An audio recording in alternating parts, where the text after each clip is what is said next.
Mapapakuskus din ba ang rosas mo sa picture ni Christian Vasquez? Di ba? Nagulantang talaga si Christian Vasquez nang merong i-reveal ang isa sa kanyang mga followers yung ginagawa niya kapag nakikita niya yung picture ni Christian Vasquez.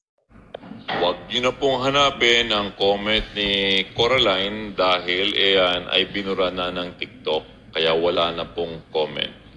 Hindi po kinaya ng TikTok ang comment niya at hindi ko rin po kinaya.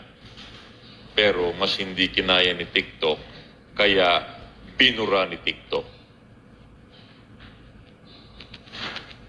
Meron siyang follow-up video after ng comment niya sa natanggal na video. So, panoorin natin.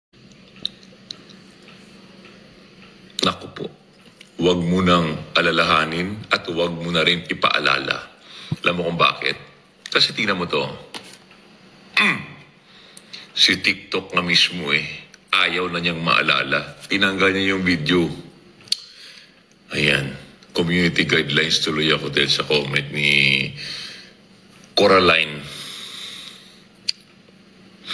Huwag na nating alalahanin yun, ha? Kalimutan na natin yung sinabi niya. Para mas maganda siguro yung tulog natin. Ito kasi yung comment ni Ate Girl. Sabi niya, naalala ko nun, halos magkaedad lang tayo. Naglalak ako ng kwarto para lang ikuskus sa rosas ko, taas baba ang picture mo na nakabripanga. He. Di ba? Mapapaisip ka talaga, no? Paano kaya naingud-ngud or naikuskus ni ate sa rosas niya? So, eto, yung mga pictures ni Christian Vasquez. Lalo na nung medyo kabataan pa niya, no? So, ang magiging reaction ko is, no wonder. So, para sa akin, sa tingin ko, I think hindi lang si ate ang nakagawa ng ganyan. Extreme man, pero hindi rin natin may iwasan yung mga ugali ng mga taong may ganyan. Sa milyon-milyon ba naman na population ng Pilipinas, imposible na si ate girl lang, no? So, lalo na nung medyo kabataan ni Christian Vasquez, talagang tinitingala siya. Ang galing talaga kasi ng disiplina niya sa sarili. So, na-maintain niya hanggang kahit na ngayong medyo may edad na siya, maganda pa rin yung physique niya. So, basahin natin few information about Christian Vasquez. So, sabi dito, Christian Vasquez is a Negrense Filipino actor, model, and athlete from Bacolod, Negros Island, Philippines. So, he stands at 6 feet 2 inches tall, so 187.96 centimeters, and wears a size 13 na shoes.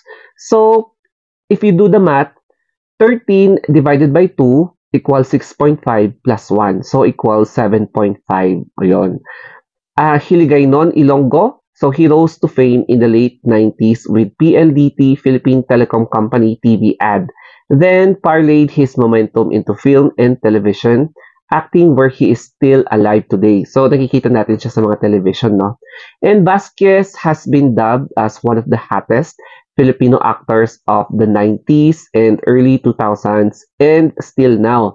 Kahit na daddy na siya, as in, ganun pa rin. And at 46, he is considered one of the even hotter Filipino daddies in Philippine show business. O, diba? So, ito talaga yung resulta ng disiplina sa sarili and pag-exercise niya, siguro pag-iwas niya sa mga pagkain na nakaka-high blood. Kaya, na-maintain niya yung ganitong physique niya hanggang ngayon. Pero correction doon sa height ni Christian Vasquez, I don't think 6'2 siya. Baka malamang sa malamang, baka 5'11 or 6 foot-ish yung height niya. So correct me if I'm wrong dito sa height niya. Subukan nating hanapin sa kanyang TikTok account, baka nag-reappear yung comment ni Madam Coraline. So, bisitahin natin yung TikTok account ni Christian Vasquez. Ayan. Siyempre, no? Chinek natin ang TikTok account ni Christian Vasquez. So, marami na siyang followers. Almost 500k na.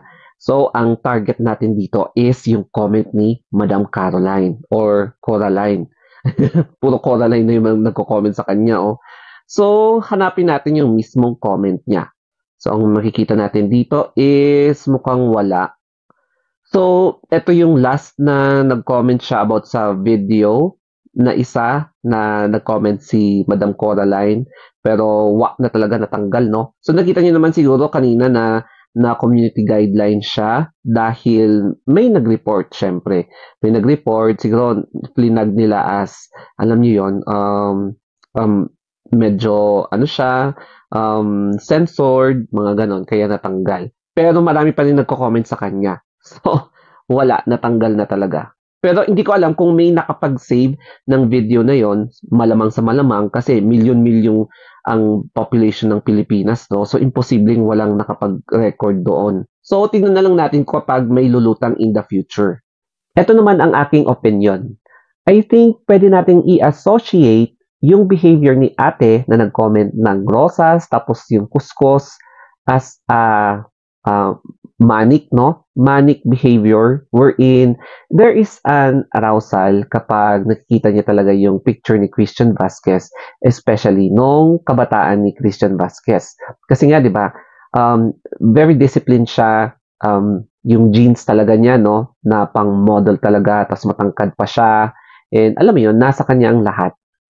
No wonder, madali siyang nakapasok sa pag-aartista kasi lahat ng physical qualities nasa kanya na. Kaya hanggang ngayon, marami pa rin ang napapawaw sa kanya kasi alam mo yon, kung maayos talaga yung pag-care mo sa katawan mo, syempre, marami talaga ang mai-inspire sa'yo. I hope may natutunan kayo dito sa video na ito, especially about basic facts kay Christian Vasquez. Yan. And I hope nagustuhan nyo ang aking presentation. So, kindly follow me sa aking mga social media. So, eto nga pala yung aking Instagram account, The Story of Anthony. And syempre sa YouTube, Facebook, TikTok, Twitter. Ayan. Kasi malaking tulong din to for me as a content creator. Ayan. So, more stories to come and sana nagustuhan nyo itong video na to. So, that's it guys. Always remember to live life to the fullest kasi minsan lang tayo mabuhay dito sa mundo. So, good vibes guys. Bye-bye.